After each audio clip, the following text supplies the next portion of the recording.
चंद्रयान 3 ने कर दिया कमाल, कौन सा डेटा देख आश्चर्यचकित रह गए दुनिया भर के वैज्ञानिक। चंद्रयान 3, इन डेटा के नतीजों से दुनिया भर के वैज्ञानिक आश्चर्यचकित रह गए हैं। अमेरिकी research professor Jeffrey Gillies Davis ने एक आर्टिकल में चंद्रयान 3 से जुड़ी तमाम उपलब्धियों के बारे में बात की है। इसरो ने देश के तीसरे मून मिशन चंद्रयान 3 में तब बड़ी सफलता हासिल की जब चांद के दक्षिणी ध्रुव पर उसकी सफलतापूर्वक लैंडिंग करवाई। ऐसा करके इसरो ने कमाल कर दिया।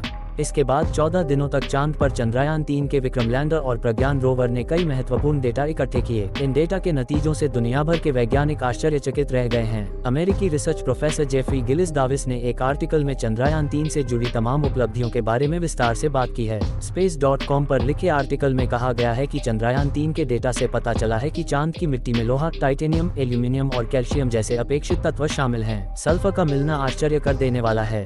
वे लिखते हैं, मेरे जैसे ग्रह वैज्ञानिकों को पता है कि चांद के चट्टानों और मिट्टी में सल्फर मौजूद है, लेकिन केवल बहुत कम। इन नए डेटा से पता चलता है कि अनुमान से अधिक सल्फर सांद्रता हो सकती है। प्रज्ञान के पास 2 उपकरण हैं जो मिट्टी का विश्लेषण करते हैं, एक अल्फा कण एक्स-रे स्पेक्ट्रोमीटर और एक लेजर प्रेरित ब्रेकडाउन स्पेक्ट्रोमीटर या शॉर्ट में LIBS। इन दोनों उपकरणों ने लैंडिंग स्थल मिट्टी में सल्फर को मापा है। चांद पर सतह पर 2 मुख्य प्रकार की चट्टानें। वैज्ञानिक का दावा है कि चंद्रमा की मिट्टी में मौजूद सल्फर एक दिन अंतरिक्ष यात्रियों को जमीन से दूर रहने में मदद कर सकता है, जिससे ये माप विज्ञान का एक उदाहरण बन जाएगा जो अन्वेषण को सक्षम बनाता है। चंद्रमा की सतह पर 2 मुख्य प्रकार की चट्टानें हैं, गहरी ज्वालामुखीय चट्टान और चमकीली उच्चभूमि चट्टान। पृथ्वी पर वाले वैज्ञानिकों ने पाया है कि गहरे ज्वालामुखीय मैदानों की सामग्रियों में चमकीले उच्चभूमि वाले पदार्थों की तुलना में अधिक सल्फर होता है।